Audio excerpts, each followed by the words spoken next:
홍천 캠핑장 말 집단 감염 확진자가 3명 더 나왔습니다. 캠핑을 다녀온 김포 일가족 3명이 추가로 확진 판정을 받았습니다. 캠핑장에서 확진자들이 잇따르자 홍천 등 국내 관광지마다 휴가철 특수가 사라지지 않을까 대책 마련에 부심하고 있습니다.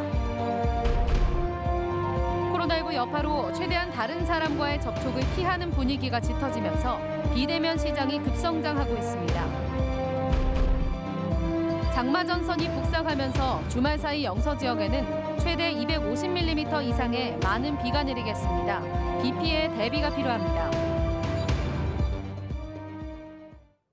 안녕하십니까. 사실상 휴가철 첫 집단 감염 사례인 홍천 캠핑장발 확진자가 오늘 3명 더 추가됐습니다.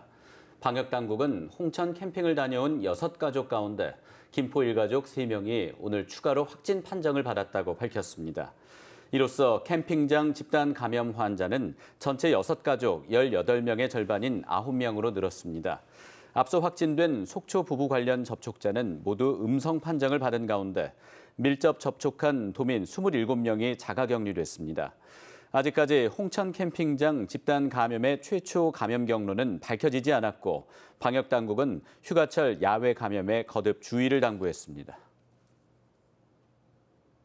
코로나19 홍천 캠핑 모임 여파로 여름 관광 성수기를 기대했던 주요 관광지마다 비상이 걸렸습니다. 휴가철 특수를 겨냥해 가족 단위 물놀이 시설과 여름 축제를 준비한 홍천구는 관광 상경기가 다시 위축되지 않을까 대책 마련에 부심하고 있습니다. 박민기 기자입니다.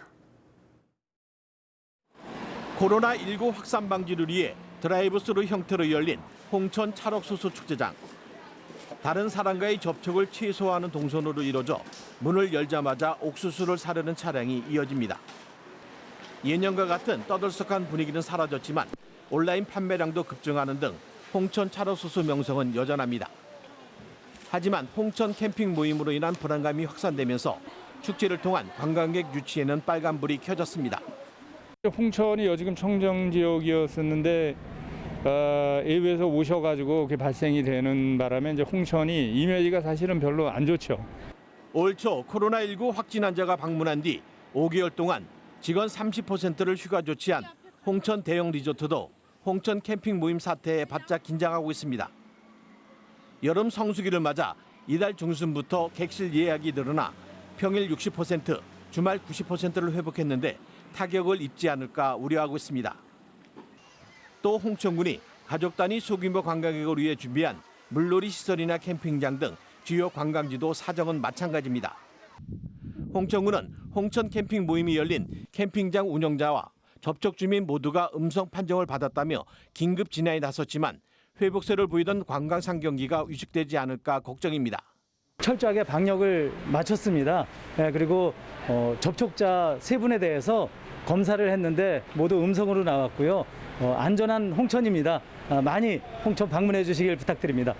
대한민국 대표 관광도리터를 내세운 홍천군이 홍천 캠핑 모임으로 추락하고 있는 청정 이미지를 얼마나 빨리 회복하고 관광산업을 되살릴지 주목됩니다.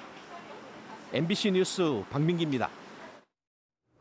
코로나19 여파로 최대한 다른 사람들과의 접촉을 피하는 분위기가 짙어지면서 비대면 시장이 급성장하고 있습니다. 예비 창업가들은 비대면 방식에 눈을 돌리는가 하면 강원도는 전자상거래에 취약한 영세 소상공인을 위해 간편 결제 플랫폼 구축에 나섰습니다. 허주희 기자입니다. 60대 예비 창업가 김순희 씨. 비대면 분야 예비 창업가 지원 설명회를 찾았습니다. 달라진 소비 패턴에 맞춰 온라인 떡가게를 차리는 게 목표입니다. 목돈을 들여 매장을 낼 필요가 없는 것도 비대면 창업을 선택한 이유입니다. 오프라인 매장에 가서 물건을 안 사면 못 사는 줄 알던 세대거든요. 그런데 이제는 제가 이미 온라인에서 엄청난 양을 쇼핑하고 있더라고요. 그래서 이제는 이거 준비해야 되는 시대가 맞고. 30대에 접어든 김종현 씨도 비대면 창업을 계획하고 있습니다. 수도권에 비해 열악한 영상 제작 분야에 주목하고 동료들과 함께 사업을 구상하고 있습니다. 스포츠 구단이나 아니면 문화재단 같은 곳에서 관객 없이도 그러한 행사들을 진행할 수 있게 스트리밍을 해주고 중계를 해줄 수 있는 그런 사업을 구상하게 됐습니다. 예비 창업가뿐만 아니라 영세 소상공인에게도 비대면 시장이 새로운 활로가 되고 있습니다. 강원도는 전자상거래를 이용하기 어려운 영세 소상공인과 농어민을 위해 간편결제 플랫폼을 구축해 올해 시범 도입할 계획입니다. 어플을 설치한 뒤 팔고 싶은 물건을 휴대전화로 사진을 찍어서 가격과 함께 올리는 방식입니다. 별도 쇼핑몰을 구축할 필요도 없고 사는 사람도 온라인 결제가 바로 가능합니다. 강원도가 운영하는 온라인 종합 쇼핑몰 강원마트와도 연계할 계획입니다. 사실 온라인 시장에 접근을 하는 게 그분들의 생존권을 보장하는 문제이기도 하고 또 코로나 시대의 정부 복지의 어떤 차원에서도 굉장히 중요한 문제라고 판단을 하고 있고요. 연로하고 영세한 상인들이 많은 강원도 특성상 얼마나 많은 인원이 참여할지가 관건입니다. 코로나19 장기화로 뜻하지 않게 비대면 시장이 급성장하면서 예비 창업가와 영세 소상공인, 농어민 모두 변화의 바람을 맞고 있습니다. MBC 뉴스 허주입니다. 원주 옛 캠프롱 부지에 생명과 의료를 주제로 한 전문 과학관 건립이 최종 결정됐습니다. 한 해 100만 명의 관광객이 찾을 것으로 예상돼 원주 북부권 활성화의 기폭제가 될 것으로 기대를 모으고 있습니다. 권기만 기자가 취재했습니다.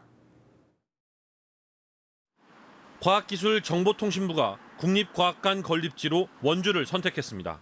울산 남구, 전남 광양과 마지막까지 치열한 유치전을 벌였지만 편리한 교통망에 생명 의료 관련 공공기관과 산업 인프라가 잘 갖춰져 있고 무엇보다 과학관이 없었던 강원도를 지역 균형 발전 측면에서 선택한 것으로 분석됩니다. 유치 과정에 아직 국방부가 갖고 있는 부지 소유권이 문제가 되기도 했지만 발빠른 대처로 극복해냈습니다. 최종적으로 토양오염 복원 전이라도 착공이 가능하다는 국방부로부터 문서를 첨부해서 최종 선정됐다고 생각합니다. 2023년까지 옛 캠프롱 부지에 국도비 포함 405억 원을 투입해 지하 1층, 지상 2층 규모의 과학관을 건립한다는 계획입니다. 상설 전시뿐만 아니라 청소년을 대상으로 한 창의 과학교실과 캠프, 의료 분야 직업체험, 스마트 의료기기 체험 등이 운영될 예정입니다.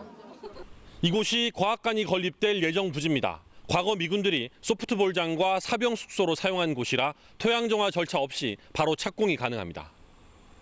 기존 건물을 관광객 숙소, 체험관 등으로 활용하는 방안도 함께 추진되면서 연간 100만 명의 관광객이 찾을 것으로 예상되고 있습니다. 원주시 북부권의 개발이 한층 더 고조될 것으로 생각되어지며 앞으로 토양 이동뿐만 아니라 원주시가 과학관 유치로 인해서 더욱 발전될 것으로 기대하고 있습니다. 과학관을 시작으로 옛 캠프롱 부지에 미술관과 박물관, 체육시설 등을 만들어 종합 문화체육공간으로 조성한다는 원주시의 계획도 탄력을 받게 될 전망입니다. MBC 뉴스 권기만입니다.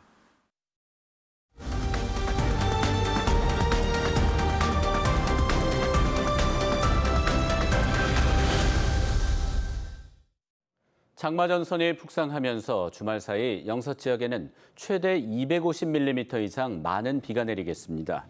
주말 사이 예상 강수량은 50에서 150mm로 많은 곳은 250mm 이상 비가 오겠습니다. 특히 내일 새벽부터 아침까지 시간당 30에서 50mm, 일요일 새벽부터 아침까지는 시간당 50에서 80mm의 매우 강한 비가 쏟아지겠습니다. 정체 전선은 일요일 밤까지 북한 지역과 서울, 경기도, 강원 영서 사이를 오르내리며 특히 새벽 시간에 강한 비를 내려 밤사이 야영객과 저지대 주민들은 각별히 주의해야 합니다. 강원도교육청과 시군이 서로의 땅을 수십 년간 무단 점유하고 있는 것으로 드러났습니다.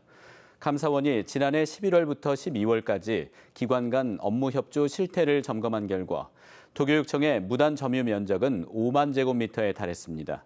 각 지자체도 도교육청 소유 5만 제곱미터를 도로와 임야 등으로 무단 점유하고 있습니다. 이는 1991년 지방교육자치제가 시행되면서 시군이 교육청에 학교 용지 등을 승계하는 과정에서 측량을 제대로 하지 않았기 때문입니다. 감사원은 교육부와 행정안전부에 무단 점유한 토지에 대해 소유관계를 조정하라고 통보했습니다. 강원도교육청은 춘천 신동초등학교 신설 대체 이전 사업이 오는 8월 20일 중앙투자심사를 받는다고 밝혔습니다.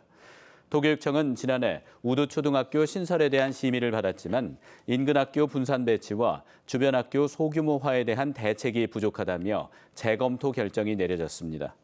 이에 따라 14개 학급 280명인 신동초등학교를 우두택지로 이전해 병설 유치원을 포함해 41개 학급 1,000명 규모로 오는 2024년 3월 개교할 예정입니다.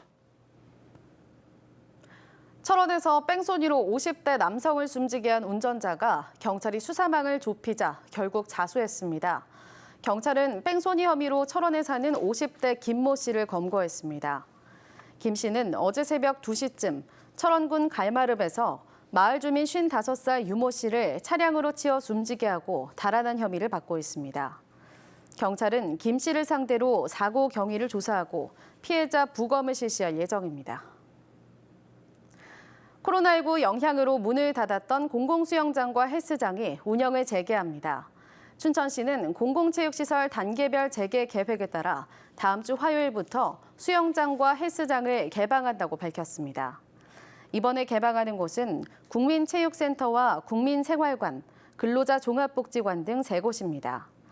수영장과 헬스장을 이용할 때는 춘천 시민을 증명할 신분증이 있어야 하고 명단 작성과 발열 확인 등을 거쳐야 합니다. 개인 사업자를 중심으로 운영된 각종 국유림 활용 사업이 사회적 협동조합으로 전환됩니다. 북부지방산림청 춘천국유림관리소는 국유림의 사회적 가치를 실현하기 위해 현재 운영 중인 5개 국유림 영림단을 사회적 협동조합으로 전환합니다. 국유림 사회적 협동조합은 인목 벌채와 산림 병해충 방제 등 다양한 국유림 사업을 추진하고 있고 수익계약 금액도 2천만 원에서 5천만 원까지 확대됩니다. 양구군은 장애인이나 노인, 임산부 등을 위해 소규모 공중 이용시설에 대한 편의시설을 설치한다고 밝혔습니다.